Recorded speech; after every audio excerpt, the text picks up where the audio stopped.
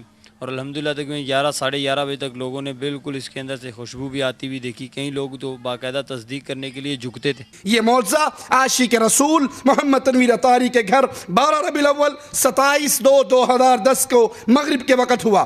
تیری حسرتوں میں، تیری چاہتوں میں، تیری حسرتوں میں، تیری چاہتوں میں، بڑے دن ہوئے گھر سجاتے سجاتے تیری حسرت.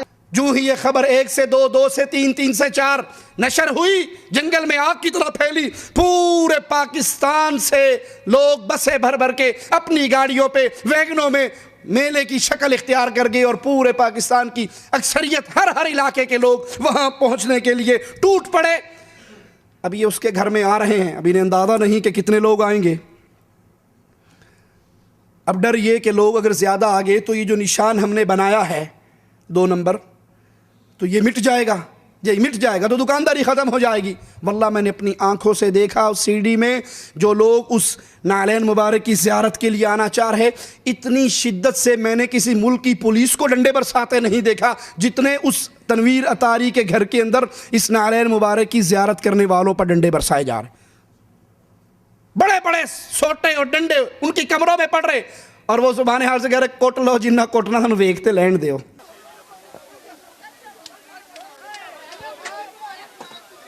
یہ آپ دیکھ رہے ہیں کہ اس بے دردی سے ان لوگوں کو مارا جا رہا ہے. یہ ہم آپ کو یہاں اندر کی صورتحال دکھا رہے ہیں. حقائق کیا ہیں، اس نعلین مبارک کی حقیقت کیا ہے، وہ ہم کوشش کریں گے کہ پروگرام کے آخر تک آپ کو بتا سکیں. انا للہ و انا الیہ راجعون. اندھی عقیدت، اندھی محبت، بغیر علم کے، بغیر شرعی نصوص کے جو ہلاک طبقہ، وہ کہتے ہیں جتنا مارنا ہے مار لو، ہم رسول اللہ صلی اللہ علیہ وسلم کے قدم مبارک کو دیکھے بغیر واپس نہیں جائیں گے. اب لوگ ٹولیوں کی شکل میں آئے. ایک ٹیلی ویژن کے نمائندے نے وہاں آ کر ان کا انٹرویو کیا. آئیے آپ کو بھی سناتے ہیں. ایک شخص سے پوچھا کہ آپ کیا عقیدہ رکھتے ہیں، کیا رسول اللہ صلی اللہ علیہ وسلم زمین پہ تشریف لائے ہیں؟ اس نے کہا بالکل، آپ صرف زمین پہ ہی نہیں بلکہ ہر وقت ہر جگہ موجود ہوتے ہیں، اور جو باتیں ہم کر رہے، جو کام ہم کر رہے، آپ وہ سن رہے ہیں، دیکھ رہے ہیں. کوئی سمجھ نہیں آ رہی. آپ کیا بلیو کرتے ہیں، یہ حضور صلی اللہ علیہ وسلم زمین پہ تشریف لائے تھے؟ جی بالکل بلیو کرتے ہیں. آپ صرف زمین پہ نہیں، آپ ہر جگہ آپ ہر وقت موجود ہوتے ہیں. ہمارا یقین یہ ہے کہ آپ صلی اللہ علیہ وسلم ہر جگہ ہر وقت موجود ہوتے ہیں. ہم جو باتیں کر رہے ہیں ہم اس وقت سب سن رہے ہیں. آپ کو یہ بلیو ہے کہ حضور صلی اللہ علیہ وآلہ وسلم ہر جگہ موجود ہیں، اور اللہ تعالیٰ بھی ہر جگہ موجود ہیں. آپ یہ کہہ رہے ہیں کہ اللہ تعالیٰ بھی ہر جگہ موجود ہیں، حضور صلی اللہ علیہ وسلم بھی موجود ہیں ہر جگہ؟ جی. آپ اللہ کے نبی صلی اللہ علیہ وسلم صرف زمین پہ نہیں، صرف چکوال اور دھرابی میں نہیں بلکہ ہر وقت ہر جگہ موجود ہے. ہم جو باتیں کر رہے ہیں، جو کام کر رہے ہیں، نبی ہماری باتوں کو سن بھی رہے ہیں، موجود بھی ہے. اللہ کا واسطہ دے کر پوچھتا ہوں، جب نبی ہر وقت ہر جگہ موجود ہے تو دھرابی میں ہی گاؤں میں یہ قدم مبارک کیوں لگا؟ آپ تو پہلے سے یہاں بھی ہیں، چکوال میں بھی ہیں، انڈیا میں بھی ہیں، پاکستان پوری زمین پر ہیں. پھر اس قدم کی زیارت کے لیے اتنا رش کیوں؟ کہا اللہ تعالیٰ بھی ہر جگہ موجود ہے اور رسول اللہ صلی اللہ علیہ وسلم بھی ہر جگہ موجود ہے. ان سے کوئی پوچھے اگر نبی ہر جگہ موجود ہے، پوری دنیا میں نبی ہر جگہ ہر وقت موجود ہے، تبوک کا سفر ہوا، اللہ کے نبی صلی اللہ علیہ وسلم نے سفر کیا، آپ تو پہلے سے ہی تبوک میں حاضر موجود تھے، پھر یہ سفر کیوں کیا؟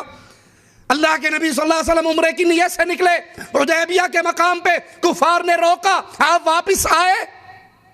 سنا ہے یا نہیں سنا؟ آپ تو پہلے ہی وہاں موجود تھے، گئے کیوں؟ واپس کیوں آئے؟ آپ تو پہلے ہی مدینہ میں بھی تھے اور تبوک میں بھی تھے. اگر نبی ہر وقت ہر جگہ موجود ہے، اللہ کے نبی صلی اللہ علیہ وسلم نے معراج کا سفر کیا یا نہیں؟ قرآن نے بیان کیا. مکہ سے چلے، بیت المقدس میں پہنچے. کیوں پہنچے؟ جیسے آپ پہلے مکہ میں تھے ویسے ہی بیت المقدس میں بھی تھے، ویسے ہی آسمانوں پر بھی تھے۔ ارے قرآن حکیم کی آیات کو دیکھو، کچھ آیات مکی ہیں، کچھ آیات مدنی ہے۔ مکی آیات وہ جب آپ مکہ میں اس کے قرب و جوار میں تھے اور نازل ہوئی، مدنی آیات وہ جب آپ مدینہ میں ہجرت کر کے چلے گئے۔ تو یہ مکی و مدنی کی یہ تفسیر کیوں ہے؟ آپ تو ہر وقت ہر جگہ ہی موجود ہیں۔ انا للہ و انا الیہ راجعون۔ دوسرے سے پوچھا کہ کیا رسول اللہ صلی اللہ علیہ وسلم زمین پہ تشریف لائے؟ تو کہنے لگا جب نعلین مبارک کا نشان لگا ہے، تشریف لائے ہیں تو نشان لگا۔ اب مجھے یہ بتائیے کہ حضور صلی اللہ علیہ وآلہ وسلم آپ کی عقل کے مطابق وہ آپ یہ سمجھتے ہیں کہ وہ زمین پہ تشریف لائے تھے؟ جب ان کا پاؤں کا اس کا نشان آیا نا، ان کی نعلین کا، تو وہ خود آئے ہیں تب ہی آئے ہیں نا۔ آپ کوئی ان سے پوچھے کہ ٹھیک ہے آپ تشریف لائے تو نشان لگا، یہ تو ایک لگا ہے، دوسرا قدم کہاں ہے؟ وہ ایک قدم ہے، دوسرا نہیں ہے۔ اگر آپ تشریف لائے، امام الانبیاء علیہ الصلوۃ والسلام نے اپنی امت کو ایک جوتی میں چلنے سے منع کیا ہے نا، تو میں سے کوئی ایک جوتی پہ نہ چلے، اور یہ آپ کا ایک قدم مبارک ہے، دوسرا کہاں ہے؟ کہتے جو بنان لگے بھول گئے سا ایک کو بنایا سی۔ اگر یہ قدم رسول اللہ صلی اللہ علیہ وسلم کا ہے، یہ نعلین مبارک آپ کا ہے، یہ تو ایک ہے، دوسرا کہاں ہے؟ مقام ابراہیم پہ آپ نے دیکھا سیدنا ابراہیم علیہ السلام کے ایک ہیں یا دو ہیں؟ کیونکہ وہ اصلی ہیں، کیونکہ وہ اصلی ہیں تو دو ہیں، اور یہ میڈن دھرابی ہے تو لہذا ایک بنا، اور یہ بھول گئے کہ کوئی پوچھ سکتا ہے کہ بھائی یہ ایک ہے دوسرا کہاں؟ تیسرا کہتا میں پنڈی سے آیا ہوں۔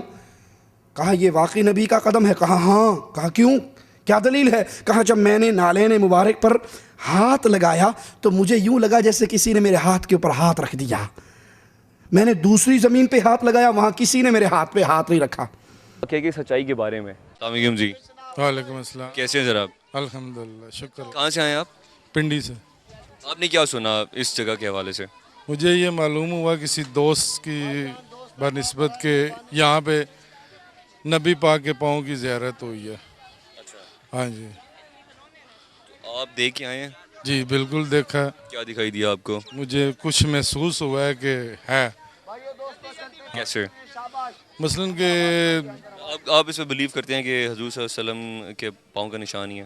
بالکل ہے، کیونکہ میں نے ہاتھ لگایا اس جگہ کو، اور مجھے اس طرح لگا کہ میرے ہاتھ پہ کسی نے ہاتھ لگایا، اور اس کے ساتھ ہی دوسری جگہ جدھر پاؤں کا نشان نہیں ہے اس جگہ پہ ہاتھ لگایا تو کچھ نہیں۔ دوسری جگہ ہے جدھر پاؤں کا نشان ان کا بنا ہوا ہے، اس جگہ پہ میں نے ہاتھ لگایا تو مجھے یہ محسوس ہوا۔ یہ رواج ہے نا پنجاب کا، کوئی کسی کا پاؤں چھونے لگے تو وہ جو پاؤں چھو رہا ہوتا ہے وہ اس کے پاؤں کو پکڑ لیتے ہیں۔ کہا جو ہی ہم نے نبی صلی اللہ علیہ وسلم کے قدم مبارک پہ ہاتھ رکھا تو کسی انجانی قوت نے میرے ہاتھ پہ ہاتھ رکھ دیا، تو یقین ہے نا کہ یہ رسول اللہ صلی اللہ علیہ وسلم کا قدم ہے۔ میں نے دوسری جگہ پہ ہاتھ لگایا تو وہاں پر ایسا نہیں ہوا۔ اہل شرک عوام کو دھوکہ دیتے ہیں، یہ دھوکہ دیا، یہ قدم بنایا اور کہا یہ نبی صلی اللہ علیہ وسلم کا ہے، اور بھول گئے کہ دوسرا بھی بنانا چاہیے تھا۔ اسی طرح یوٹیوب پر میرا ایک کلپ بنا کر انہوں نے توصیف الرحمن رسول اللہ صلی اللہ علیہ وسلم کا گستاخ ایک کلپ ڈالا ہے، اور اس میں گستاخی کیا بیان کی کہ یہ بڑے گستاخ ہیں۔ مجھے کل ہی انڈیا سے فون آیا اور جتنی وہ ننگی گالیاں دے سکا اس نے بکی۔ کہا گستاخی کیا؟ میں نے کہا بھائی کیوں گالی دیتے ہو؟ کہا تم سے بڑا گستاخ کون ہوگا، تم نے رسول اللہ صلی اللہ علیہ وسلم کے نعلین مبارک کو جوتی کہا ہے، نعلین مبارک کو اس کے لیے لفظ جوتی استعمال کیا ہے، یہ بہت بڑی گستاخی ہے، اور اگر تو ہمارے کہیں قریب ہوتا تو منڈی کاٹ دیتے، اتنا بڑا جرم ہے۔ ہم کہتے ہیں آپ اللہ کے نبی صلی اللہ علیہ وسلم کے بارے میں جب اپنے مولویوں سے سنتے ہو اللہ کے لیے عقل کرو، صرف اندھے ہو کر نہ گرو، تو کیا آپ کے مولوی یہ نہیں کہتے کہ نبی صلی اللہ علیہ وسلم کی مبارک زلفیں؟ کہتے نہیں کہتے؟ تو یہ زلف عربی کا لفظ ہے یا اردو کا؟ پیارے نبی کا چہرہ والضحیٰ، اس کی تفسیر کرتے ہوئے کہتے ہیں نبی کے روشن مکھڑے کی قسم اللہ نے کھائی، تو یہ مکھڑا یا چہرہ اردو ہے یا عربی؟ آپ کے پیارے ہاتھ اردو ہے یا عربی؟ چہرے کا آپ نے وجہ کا ترجمہ چہرہ کر لیا، ید کا ترجمہ ہاتھ کر لیا، کوئی گستاخی نہیں ہوئی۔ اور اگر ہم نے نعلین عربی کا لفظ ہے، اردو میں کیا کہتے ہیں؟ جوتی، انگلش میں شوز، تو اگر ہم نے اس کو جوتی کہا کرنے، یہ بہت بڑی گستاخی ہے۔ آپ نے اس کو کہا جوتی کیوں کہا؟ اور یہ جو چکوال کے اندر ڈرامہ ہوا ہے یہ گستاخی رسول نہیں ہے؟ یہ اللہ کے رسول صلی اللہ علیہ وسلم کی توہین نہیں؟ اور اس میں توہین کا کتنا بڑا پہلو کہ یہ قدم، یہ نعلین جو نبی کی طرف منسوب کر رہے، اس کا سائز 5 فٹ لمبا ہے۔ کتنا لمبا ہے؟ 5 فٹ لمبا۔ انا للہ و انا الیہ راجعون۔ تمہیں مذاق کرنے کے لیے رسول اللہ صلی اللہ علیہ وسلم کے علاوہ کوئی اور ہستی نہیں ملی؟ ڈنمارک کے ظالم بھی امام الانبیاء کی توہین کرتے ہیں، اور تم محبت کا جھوٹا چولا پہن کر ان سے بڑھ کر توہین کر رہے، وہ بھی خاکے بنا رہے، اور تم بھی نبی کا قدم 5 فٹ لمبا بنا کر پبلک کو کیا بتانا چاہ رہے ہو؟ کیا نعوذ باللہ امام الانبیاء علیہ الصلوۃ والسلام کا قدم مبارک 5 فٹ لمبا ہے؟ تیسرا کہتا میں پنڈی سے آیا، میں نے ہاتھ رکھا، کسی نے میرے ہاتھ کے اوپر ہاتھ رکھا۔ چوتھا کہتا میں ابھی نعلین مبارک کی زیارت کرنے کے لیے جا رہا ہوں، میں نے سنا ہے کہ میلاد شریف والے دن رسول اللہ صلی اللہ علیہ وسلم یہاں تشریف لائے۔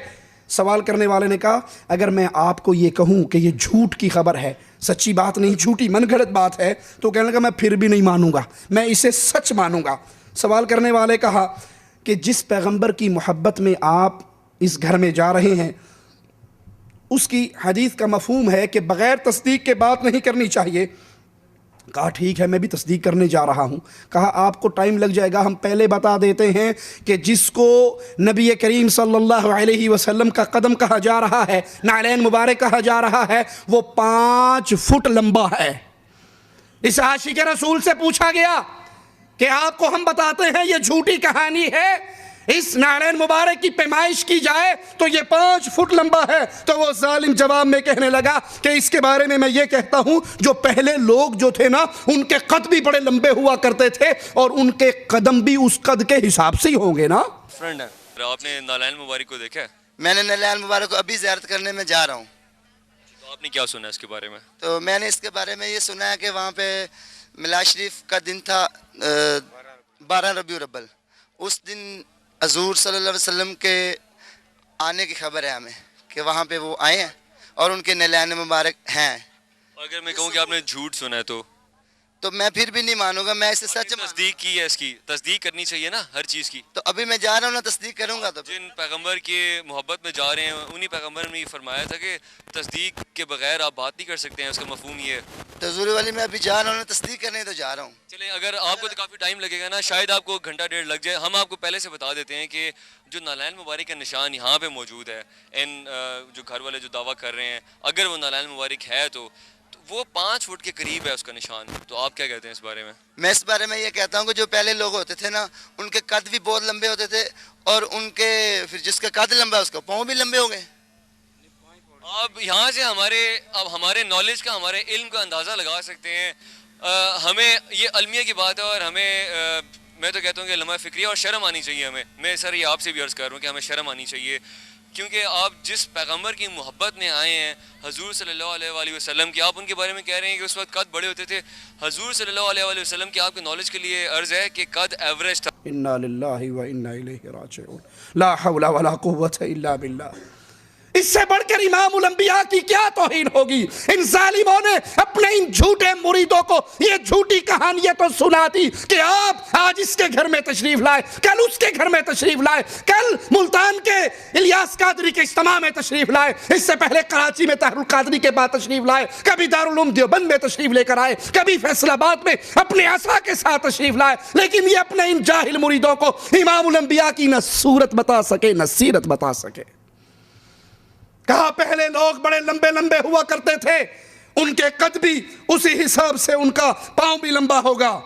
اے کاش اہل توحید پر گستاخی رسالت کا پرچہ کروانے والوں، اہل الحدیث کو گستاخ رسول کہنے والوں، ان کے علماء کے قتل کے فتوے دینے والوں، تم سے بڑھ کر گستاخ اور کون ہے؟ تمہارے مریدوں کو یہ بھی نہیں پتا میرے نبی کا قد کتنا تھا؟ اے کاش اہل توحید کے ذمہ داران کی غیرت اس موقع پر جاگتی اور ان گستاخوں کے سامنے پہاڑ بن کر کھڑے ہوتے، ان مجرموں کو ان کے انجام تک پہنچانے کے لیے میدان عمل میں آتے، لیکن ان کو تو فکر نہیں ہے، ان کو غم اور ہم نہیں ہے۔ جس طرح چاہے کوئی اللہ کے نبی صلی اللہ علیہ وسلم کا مذاق اڑاتا پھرے، ان کی توہین کرتا پھرے، برا ہو علماء سو کا